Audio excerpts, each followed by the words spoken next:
Toyota Production System, we're really talking about process improvement. We're talking about industrial engineering. We're talking about things like streamlining processes, but not just processes. It's a cultural thing as well. So these are like industrial engineering principles that have been applied in manufacturing for many years, but are now being applied in healthcare and banking and in insurance and pretty much any industry you name, they're doing it now. So that's what we're talking about. So we've been working with Scott & White Healthcare for about 4 years now on their lean journey. And we finally got to the point where we're designing lean clinics from the ground up. And this was a really cool opportunity to do that. So Mike Barretts was a Scott & White central coach that kind of led this, along with Brock and I. And there was a few other folks involved. Gretchen was also a central coach that was involved as well. So I want to give credit to those folks. So how do you design a lean clinic? Well, in the old days, or even today, typically they invite an architect in, and the architect will meet with a few of the administrators and high-level leadership, and they'll sit down and they'll design a clinic. And most of the times the frontline staff, bless you, is very rarely involved in the details of the clinic, which is kind of a shame, isn't it? Because those are the folks that are going to use the design. So today it's very hard for those frontline folks to get involved in the design of their particular areas and the overall clinic. And so what this is really kind of flipping that upside down, okay? So the first thing we did when we designed a lean clinic was we had to put together the teams, the different design teams. And in this particular clinic, they had a variety of folks, and I'll get into those in a second, but they have at least 12 or 13 specialty areas. Allergy, ortho, pediatrics, it keeps going on. There's about 12 specialty areas. So each specialty area, we had to take about 4 or 5 folks from that area, okay, and pull them in. And then the first thing we did before we started designing anything was we did what we call a gemba, or a waste walk. And you're probably thinking, what is a gemba? So a gemba is a Japanese term for where the work happens. So before we design anything, we like to walk and see what the clinic looks like, what the clinic today looks like. The challenge here is this was a brand new clinic, so we couldn't go walk the new clinic. We had to walk the existing clinic they lived in today. So we took them down to the pediatrics area that they lived in today. We took them down to the ortho area, and they walked through as if they were patients for the first time. But now they're walking through, and we're teaching them, we've taught them about waste and some basic lean pieces, and now they're looking for bottlenecks. They're looking for waste. They're looking for inventory. They're looking for defects. They're looking for all these breakdowns, right? And they're capturing on that on a piece of paper, and they're bringing it back, okay? So then we went into, once we've taken them on a waste walk, then we do these, we have them do this flow analysis. Okay, we'll talk more about that. And then we start the future state design, and really we did alternatives. We did 3 or 4 or 5 alternatives. And then finally we picked the best alternative and we detailed it out. And then we moved from there. So this is kind of the general approach for the design of a lean clinic. And what's not showing here is a little bit of training before they do their gemba walk, okay? So these are the areas that we went into: urology, allergy, OB-GYN, ortho, podiatry, cardiology, pediatrics, general surgery. All of these areas, all the way to pain, were little subspecialty areas. You guys ever been, when's the last, you guys ever been to a clinic lately? Every one of these areas is a specialty area. So there's a little clinic. This is outpatient. Right. And it's in a bigger, all these little clinics are within a bigger, larger facility, right? So these are the teams that we had. You can see the different folks that were involved in this design. And then you had our coaches from Scott & White, and then facilities folks, because they were involved as well. And then Jacobs. Jacobs is an architecture firm. I'm not sure, they're a pretty big architecture firm, Jacobs.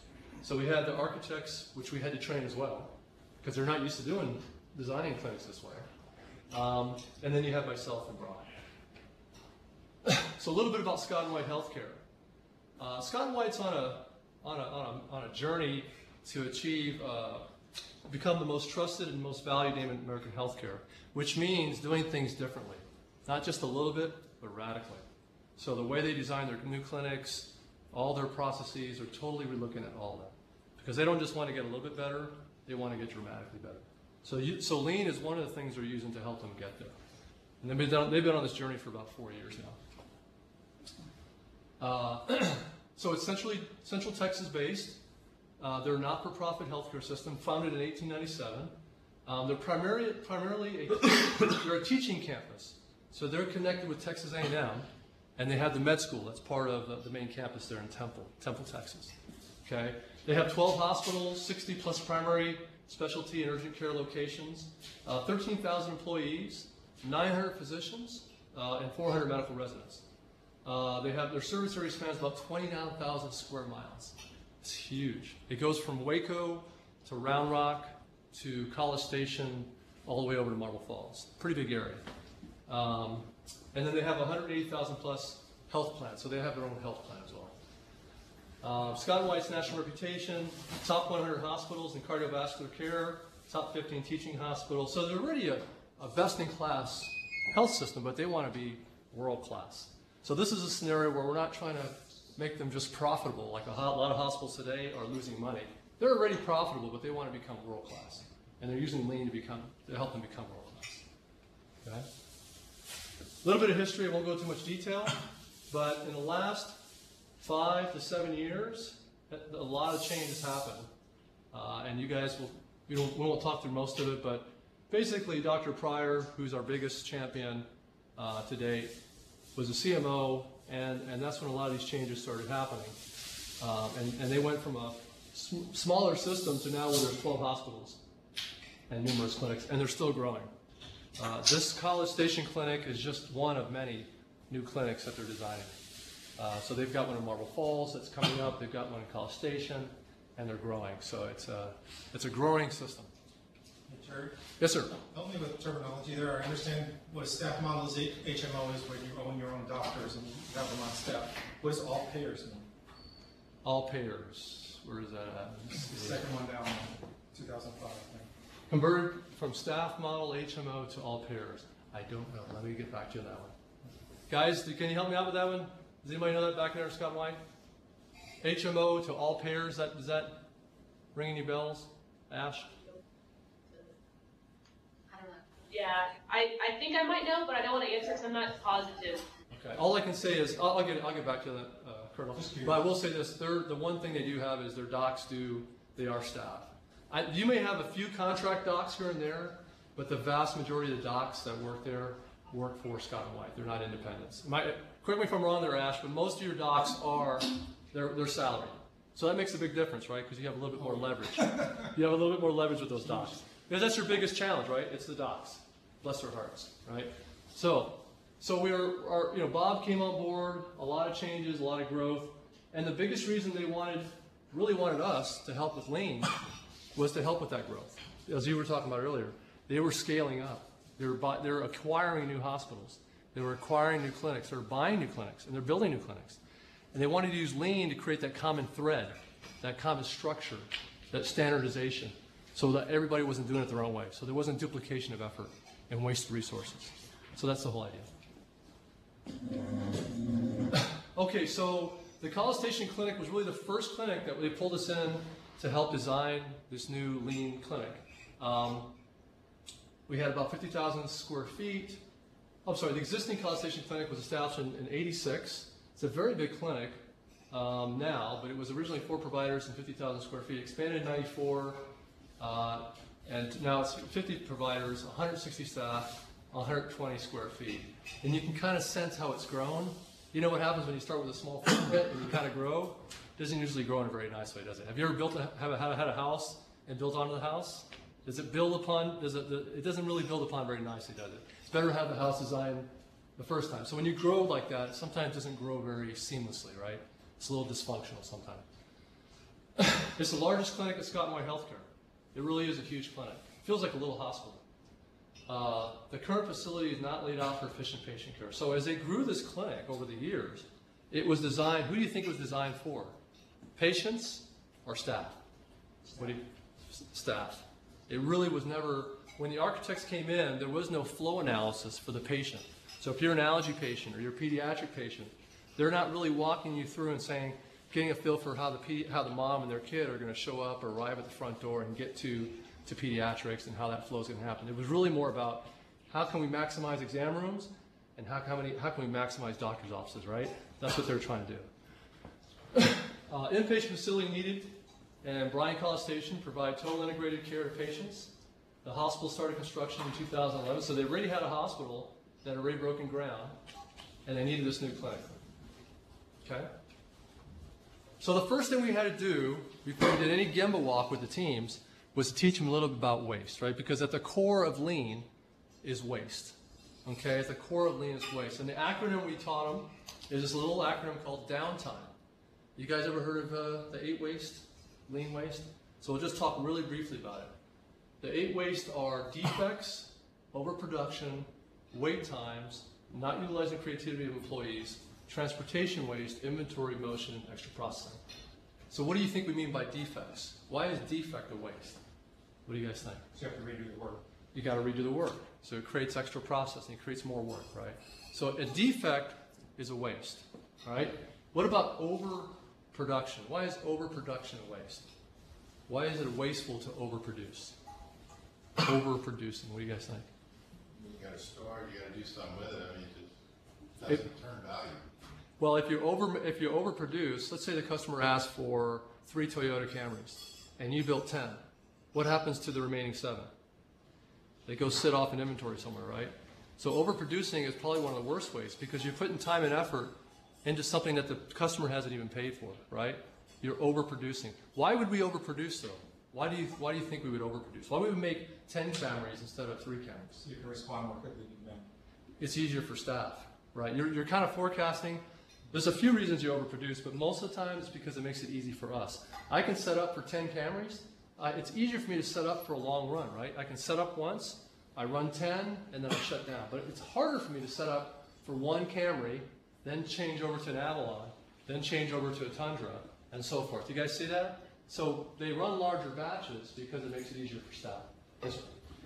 Before you would jump into analyzing waste and doing stuff like that, wouldn't you have spent time with the owners of the project, so to speak, determining what are the goals, what are we really trying to Yeah, we would charter. What's not here is the chartering process. You've already done that. We've already done that, right. That's a good question. So what you're not seeing here is we sat down with the administrator of the College Station Clinic, the architects, Jacobs, way ahead of time, senior leadership at Scott and White, the C-suite, the senior team, and we told them, here's what the scope of this thing's going to be. And they told us, here's what the scope of this thing's going to be. So yeah, we had to charter it first. So you have defects, overproduction, wait times. I won't go through every one of these, but just know that each one of these wastes, we had to train them on. So what they're doing is they're developing new eyes for waste. Because before they walked through their clinic, they thought it was okay that people were waiting. They just, well, that's healthcare. Everybody waits in healthcare, right? It's the way it is. 3 hours in the evening. That's how it is. Not how it should be. So they were used to seeing all this waste. So we had to reteach them what waste really was. Just like the Eskimos have like 7 different names for snow, Toyota has 7 different types of, so they really have developed eyes for waste at Toyota. And that's one of the fundamental things we teach these guys. So once they've learned about waste, then they're ready for their Gemba. And you guys remember what I meant by Gemba? What did I mean by Gemba? What did I mean? It's Japanese war for... It's where the work happens, right? In Toyota, they don't believe anything they hear. They only believe what they see. So if there's a problem, if I come to you here as a supervisor, and I say, I've got a problem on my machine, I don't want to see it on a blackboard. My supervisor will grab me and say, let's go look at it for an hour. And they'll physically watch the machine. That's called going to the Gemba. And that's an important first step, right? So we took them down, all these teams, we took them down to their areas. And we spent 30 minutes with each team doing a walkthrough, a Gemba walk, a waste walk, with each team. So you went to each of the specialties, like these 12 or 13 specialties, You got it. with that particular group. Exactly. And we didn't just start in their specialty area. We started with each group at the very front of the clinic. Matter of fact, we started in the parking lot. And why do you think we start in the parking lot versus the front of their clinic? Because we're trying to act like as if we're a patient. So where does a patient arrive in your clinic? Did they just show up to your allergy area? No, they got to park their car. They got to show up to the front door. They may need a wheelchair. They may need a stretcher. So we'll see all those things as we get to maybe not a stretcher, but they'll need a wheelchair for sure. But they'll need to see all those defects and all those issues prior to getting to the specialty area. So we did that from the very beginning. So some of the things that came out were waiting room layout was not wheelchair friendly. So what do we mean by that? The original clinic in College Station had very narrow hallways, and the doorways were very narrow. What has happened to wheelchairs over the last 20 years? What do you think? Have people gotten smaller or bigger? People have gotten bigger. So now the average wheelchair size doesn't really flow well in the corners. It's hard to get the wheelchairs in exam rooms. So we had to rethink the hallways, and we had to rethink some of the exam rooms. Even the way the doors swing, we had to look at that as well. So wheelchair size was an issue. Waiting room size too small for some clinics, but mostly the waiting room sizes were huge. If you were to go into most of those, any one of these areas, their waiting rooms were bigger than this classroom. And how many folks do you figure were sitting in those waiting rooms at any particular time of the day? Maybe 4 or 5 max. They never filled, so it was a waste of space. You guys with me? What could we do with that space? We could put more exam rooms in there, right? More doctors' offices, right? So there was wasted space. They over-designed these waiting rooms. What were they designing for? The worst case scenario. You typically never design for worst case scenario. You design for what? Typical, right? So these waiting rooms were way too big. So we looked at that. Hallways and doors too narrow. Poor signage. Guess what? You can have a wonderful lobby, beautiful slate, beautiful tile, wonderful waterfalls. It could be the best, beautiful, most beautiful lobby in the world, but if you get lost, are you going to be happy? No. So the signage in these clinics was horrendous. And by the way, the texts were too small, because the average person going to these clinics is what age? Are they a young kid? No, they're older folks that have vision problems. So the signage needed to be more clear, bigger text, more obvious, even from the parking lot. If I'm going to go to allergy, where do I park? You know, so people were parking way across over here and allergies way over there, right? So we're looking at creating flow in the hospital, flow in the clinic. So we'll talk more about that. Desk and exam rooms facing away from patients, right? No big deal, right? Why do we care? Why do we care if the doctor's doing this with you? Is that a great kind of interaction with the doc? Not a very good interaction, right? Maybe 20 years ago it wasn't an issue. But today, you know, that's what differentiates some hospitals and clinics from others, is that doctor interaction. And if I'm looking you in the eyes and I'm talking to you, I can work while I'm talking to you, but if I'm doing this, that's not very good customer service, is it? So we want to have the way the doc's exam rooms are laid out plays into it, right? If your exam rooms are dysfunctional, it kind of hurts your flow. It kind of hurts your interaction with that patient, right? It's not going to raise your Press-Ganey score. Long walk for patients to get to labs. What we found is a lot of walking, right? You guys ever been to the hospital? You ever seen the nurses? What kind of footwear do nurses wear? What do they wear? They wear Skechers. They wear the running shoes. Why? Because an average nurse probably walks about 3 miles a day. And it's maybe more. You know, so we really looked at their walking, their motion waste, and we'll talk more about that. Long wait time to check in. Carpeting in the exam room. Hard to clean carpeting, isn't it? Kind of hard. And then no phones. And there's a lot of other things we caught, but these are some of the basic things that they caught. One of the things you're going to see in this design is the most important thing is for the clinic folks to own the design. Because what you'll find in a lot of clinics and a lot of hospital designs is that the architect and management own the design. But the clinic folks themselves are not really involved in the design. So from the very beginning, what are we trying to do here? We're trying to get the clinic folks involved in the design.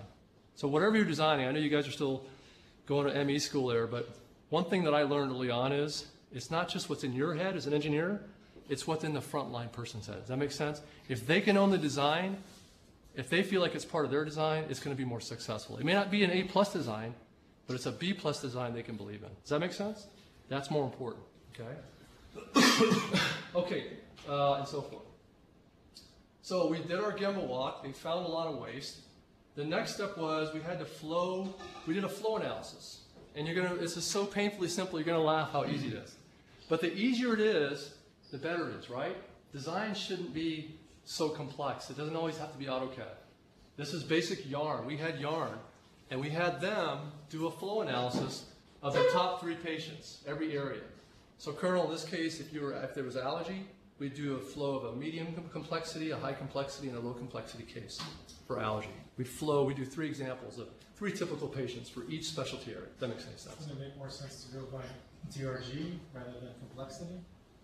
They just picked 3 of their most common types of patients, and we kind of flowed them out. And I'll show it to you here. You could do, yeah, DRG would be fine, either way.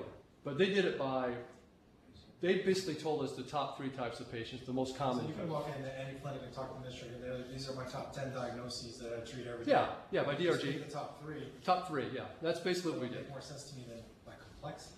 Well, we didn't, when I say complexity, they told us 3 of the most common types of patients. So for allergy was, one of the most common was the shots. They're coming in for a shot. Immunizations. Yeah, immunizations. The other most common would be, okay, it's a, No, allergy shots, right? yeah, then the other one they're doing an assessment, right? They're doing the skin test, right? And then the last one is, it's a complex case. There's a lot more involved. So we flowed all 3 of those types of patients. Okay, we'll talk more about it. So we flowed the patient first, then we flowed the docs, the providers, then we flowed the medications, then we flowed supplies, then we flowed information, and we didn't really map that when we talked about it. We flowed equipment. Why would we flow equipment? It's like a big bottleneck if you don't have the right equipment for that procedure, it holds everything up. Exactly. They're having to run around the clinic to go get a piece of equipment for a procedure. That's taking time, right? So we flowed And equipment. It's not clean. And it's not clean, then you're really in trouble. And then we also flowed instruments as well. And then one piece we didn't put on here, but dirties as well. Because the handling of soiled utilities, soiled linens is important as well. So the first thing we did is when we flowed it at a floor level, and then we flowed it at a specialty level. We'll talk more about that. But at a floor level, this is what it looked like. And what you really come down to is we would flow it with the yarn, and then we would put what we saw, the issues, on this root cause kind of chart. So some of the things that showed up at a floor level, overall floor level, was procedure rooms were too far from the clinic. We had a bottleneck at the elevator. No sterile processing. We kind of found there wasn't a sterile processing area. We got to have sterile processing. So there's nothing in the design. The first revision, the first draft from Jacobs did not have sterile processing area. So we needed to make sure we had that. How did they pick that up? That'd be a part of what. They just flat out missed it. Yeah, they just flat out missed it. They would have caught it eventually, but it would have caused a lot of rework. Oh, yeah. Yeah, right? Especially start processing. Exactly. There was not enough physician offices, and the physician's offices were all at the back of the end of the clinic. So the doc's offices were really far away from where the work was happening. And we'll talk more about that. Too many physician offices. They actually, when they did the programming part of it, they overestimated. And they had way too many doc's offices. So when we finally brought the teams in, the docs were like, we don't need that many offices. I don't need to have, so there was really too many doc's offices. Clean and soil utility in every clinic. We didn't have it. We needed to have it. No sharing of common spaces. There are some specialty clinics that can share procedure rooms. We don't need to have separate procedure rooms. So they weren't looking at sharing rooms. So some of these procedure rooms would have stood idle. And another room would have been idle as well. Why couldn't we just share some of those resources? So there's some areas that we actually did some sharing. Okay. So this is so we did a flow analysis at the floor level. I'll go back here. You guys can see it. This is the floor. I think this is the first floor. Yeah, there's a first floor. And there's 3 floors. So we did a flow analysis at the floor level, but then we also did an analysis in the specialty area. And there was like 10 or 11 specialties. Remember allergy, peds, ortho. This was pediatrics, okay? So it's kind of hard to see the red from the green from the blue. The green is the patient. The red is a nurse. The blue is a doctor. And what you're not seeing is a few other colors for equipment and so forth. But the real most important ones are the green for the patient. We want to understand that. The red for the nurse and the blue for the doctor. So if you guys look at that, you don't have to see all the details. What do you think? What does this show? What would you think? If you're looking at, this is our first revision. This is what the architects gave us. What would that tell you? What is this, all this mess? What do you think? Whatever's there in the back corner, you want to move it closer to the front because there's a lot of traffic back there. Pretty common sense, right? So if you see a lot of traffic back here, what does that tell you? Maybe we need to move that a little closer to the front. Why would we care? Why would we want to move it closer to the front? Because everybody's going to go there. Everybody's going to, because if you have to, if 50% of your patients are going to the back, what's that going to create right here in this hallway? much flow. It's gonna hurt flow. It's gonna create, you say, well, it's only a few seconds, a few minutes to walk back and down the corridor. It creates a bottleneck, and that disrupts flow. And when you talk about it, these folks are treating patients. There's probably 20 to 30, maybe more than 30, maybe 40 patients a day per doc. So they're like a little bit of a production line, if you guys can think about it like that. It's got to keep flowing, right? So anything that slows down that flow hurts production. It hurts our production. So it does kind of tie into manufacturing in a small way.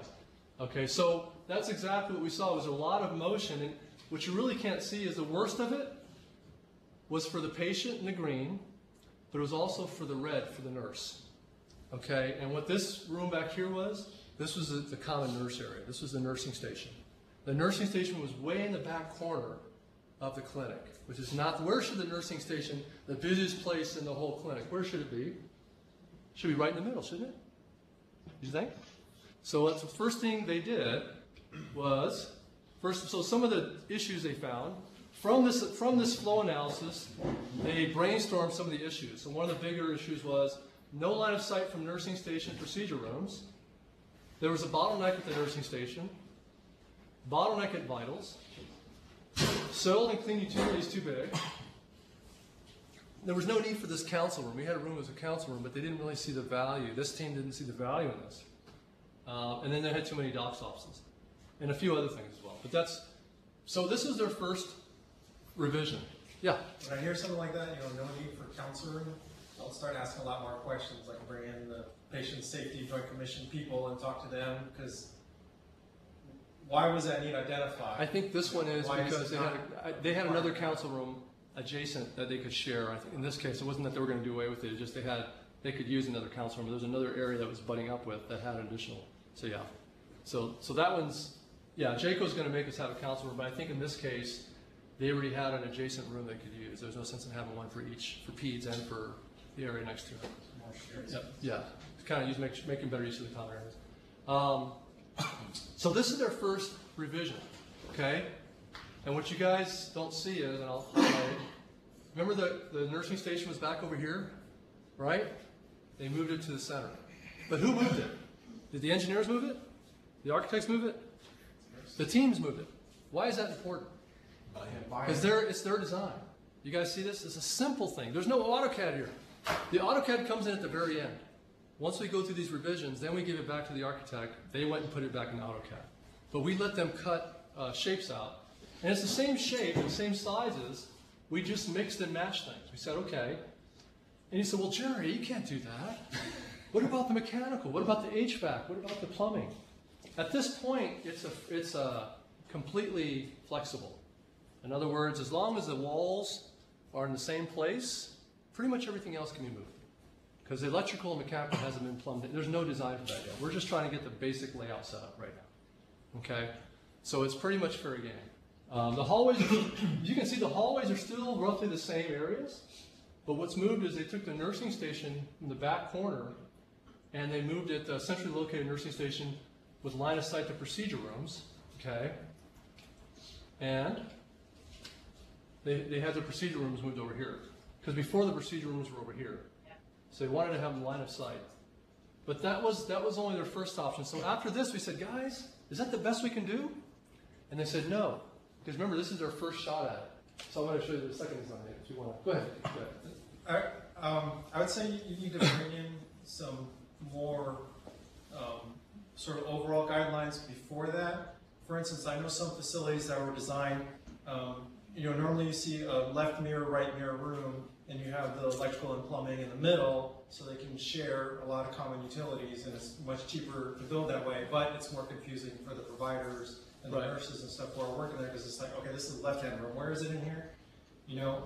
But still have that degree of standardization. Other facilities, they're all left-handed, or they're all exactly the same, which was more expensive to build that way, but they decided to bite the bullet and do it that way and make it easier and safer for the staff to operate in that facility. So what I'm saying is that you kind of need to make those type of decisions up front before you get to this kind of stage, don't you? Not necessarily. Actually, that is a challenge sometimes, is the architects will try to standardize the whole clinic. And the problem is PEDS is different. I'm not saying that the exam rooms themselves can be fairly standardized. And there is, trust me, when we do lean, we are trying to standardize. But what we found was there was this general concept like all these areas should have some common U-shaped design and common, and it doesn't work. PEDS had a different flow, a different type of patient, different kind of demographic, and so every particular specialty area needed to have a little bit of tailoring, but you will see there's still some standardization in there. So you're absolutely right about some standardization. We'll talk about that. But the standardization really happened more within the exam room, not necessarily within the flow of the specialty clinic. So this is their first option, but we challenge them to do 2 or 3 designs, okay? Because the first design you do, is it always the best design? No. So we push them to do design 2, design 3, right? So the second design, oh, by the way, they moved their docs offices here. Physician's office a little bit close to the exam rooms. They wanted their docs offices to be closer to the exam rooms. Why is that important? For the docs office to be closer to the exam room. Right. Part of the challenge was, and you know, that's what you'll find in a lot of these designs, is the architects will put the doctor's offices all in the back. And why? And who likes that? Who likes that? The docs do. Why would a doc want to be way in the back? It's quiet, less noise. But why is that problematic? Patients got to wait for them. And they'll migrate back. And then, you know, it could even be just 40 feet. But that 40 feet will cause me a little bit of a delay. And if my exam room is right there, my 2 exam rooms in my office, I'm back and forth. Now, they still may need a separate lounge to get away from the chaos once in a while. But to have all the docs' offices in the back, it was kind of a recipe for disaster. Okay? So they did, this is the docs as well, they're in the team. They decided to move the physician's office. So the second revision was, they said, you know what? Let's take our procedure rooms, instead of having them here, let's put them right here. So now we have centralized procedure rooms, line of sight, a centralized nursing station, 2 vital areas, 2 vital stations, and they took those physician offices and they said, better have them right here, right? They had their 2 physician offices, they moved their doc's offices out. So the doc's office came over here, physician's office. And they converted a sick waiting room to an exam room because they weren't using that currently in their existing clinic. So centralized nursing station, centralized vitals, centralized procedure rooms. Whereas before, these guys were where? They were over here, the nursing station was way in the back, and the doc's offices were way over here. So now everything's centralized. You guys see that? And everything's easier to get to. It reduces a lot of waste, right? A lot more line of sight. Okay? So that's the final design right there. 2 vital stations. This is kind of a cell or a pod over here. Another cell or pod over here. You guys see that, Doc? Colonel Franco, this is, we say pod. Have you guys ever heard of pods or cells before? A pod is like a small group, a small unit. Team. So we have Team A, Team B. Team A has their own vital station, their own piece of the nursing station, which is an open bay, their own procedure room, their own clean utility, their own toilet, and they could run all their patients through. Team B could have their own area. So you guys see it, so 2 cells, central location. So that was kind of a neat thing. Guess who designed all that? The staff.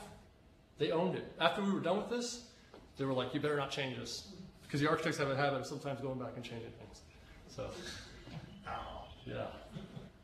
So then we went back and we had to design our floor level. Because remember, we were talking about PEDS, and PEDS is just one specialty area. We still had to do flow design for what? The whole floor and all 3 floors. So we had to do that as well. The one constraint we did have was we had to stay within these walls. This was our general footprint, so we could not change the walls per se. Okay? Okay, so there's PEDS before, there's PEDS after. Look at all that motion. You guys see all the yarn? And look at the yarn after. So what does that mean? I've got less red yarn, I've got less blue yarn for the doc, I've got less green yarn for the patient. What does that mean? Why is that such a big deal? Better flow, less waste. It's less linear feet. And what we physically did, and it's a rough stab, it's not a science, I mean, it's not an exact science, but you can take the red yarn for the nurse before and roll it out, and it'll give you so many linear feet, right? Because this is roughly to scale. This has got a scale to it. You can take the red yarn afterwards, roll it out, and it'll give you so many linear feet, right? If you compare the linear feet after to the linear feet before, you have the difference in motion waste. And we'll talk about that here in a second. So what was the difference? Patient walking distance improved for a typical office visit by 19%. Doesn't sound like a lot, but that's huge. Okay? Walk-ins, 45%. And for the shots, a little under 1%. Staff walking, so that's the patient, right? So if it's less walking for the patient, what does that mean? I can see what? I can see more patients. You guys see that? Staff walking distance improved. Doctors by 85%. We were able to reduce their motion by 85%. A lot of it was taking their decentralized offices, moving them to centralized location within a cell. Okay, and then the nursing staff was reduced by 33%. That's huge. What does that mean? If they're walking less 33%, what are they doing more? Seeing a patient. They're seeing a patient. You guys see that? It's like production. They can make more cars. They can make more widgets. So 33% of the time that they are walking, now they can get back to a patient, and that's a big thing. Overall department walking distance, 35.6% improvement. Reduced bottlenecks at the weigh stations, created cells with doctors, nurses, and techs, weigh stations and cells, ability to add 1 extra exam room per cell. So we were able to add exam rooms. Kind of neat. And then we had created a centrally located nurse station. Okay. So what does that mean in terms of total benefits? Patient reduction in walking, 25 on average, 25%. Nursing about 27, provider 57, total average about 32%.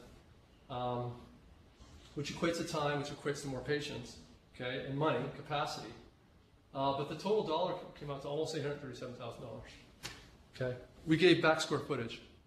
So we didn't just save on motion, we gave back 3,720 square feet of clinic space. Because the most expensive thing in a clinic is space, especially when you're designing a new clinic, right? It's very expensive per square foot, very expensive. So we gave back 33,720 square feet. Doesn't sound like a lot, but that's a lot of money. So it came out to about almost $1 million. And that doesn't include the capacity from less motion. Does that make sense? Okay. I won't go through all this detail. Other benefits, we added 4 patient toilets. We added 3 exam rooms. We added 1 procedure room. We added 1 lab and 1 radiation tech area. We removed 7 physician offices, 4 nursing shared offices, 3.5 soil utilities, and so forth. We removed a lot of stuff. And I say we, they did. It wasn't Jerry, it wasn't even the architects. It was them telling us, we don't need that. We don't need that, but we do need this. Okay? And most importantly, those teams own their design, and they're holding us to it. So this clinic is in process. It's actually going to be, they should be breaking ground here pretty soon. Have they started the College Station clinic? Yes. They already broke ground? Okay. Yes. So this is going to be really cool to see. I think once they finish, a year from now, I want to do a walkthrough. I'd love to be able to see that. That'd be awesome. Can you guys hear me okay? Yes. Okay, good. Was the net that $837,000 savings net of all the physical changes? That was just square footage, so it wasn't really net. We didn't really put the walking into dollars because that's like it's soft capacity, right? I can't turn that into real dollars unless but we know that's capacity, that they can see more patients. What we did was that is the physical square feet. That was the clinic was that much smaller, so literally they don't have to build 3,720 square feet. They don't have to do electrical, mechanical. They don't have to do concrete. They don't have to do any of that. So that's a smaller clinic footprint. That's where that savings came from. But the physical changes to the building, adding the toilets and doing this and doing that, were those costs put against this? Yes, it was all baked into that. And actually, what you see is they're the same. Did they go down to the plumbing level?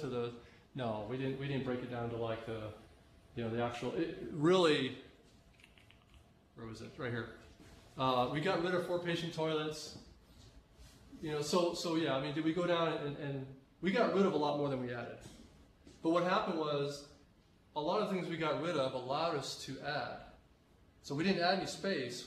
This is the space we cleared out. Does that make sense? And what we had left from that, we were able to use for these new pieces that we needed. Does that make any sense?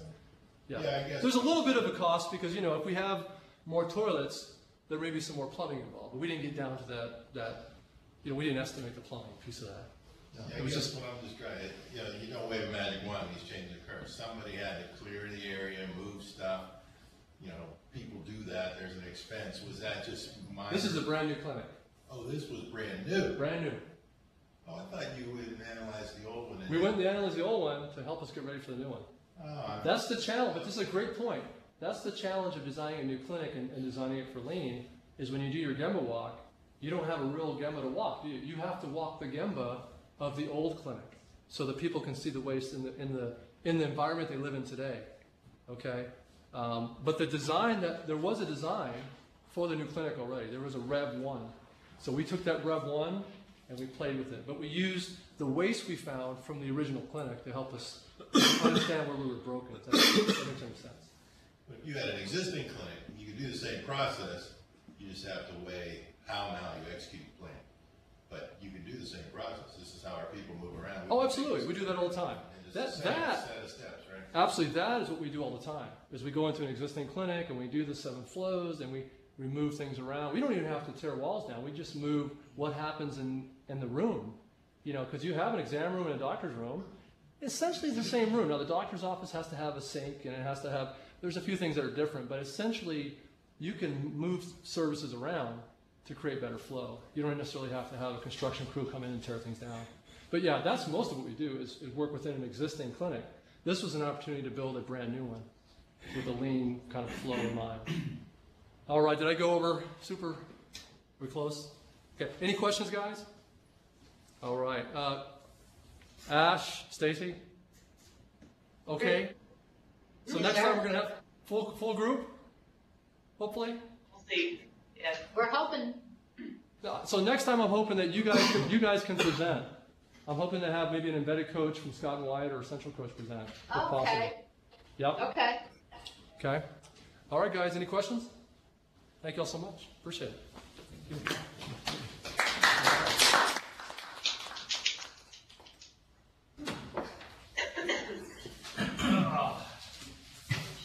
Kind of hard to explain a new clinic in about 45 minutes.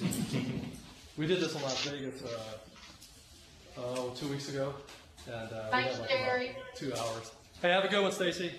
Hymns? I'm sorry. Hymns? We were, it was healthcare.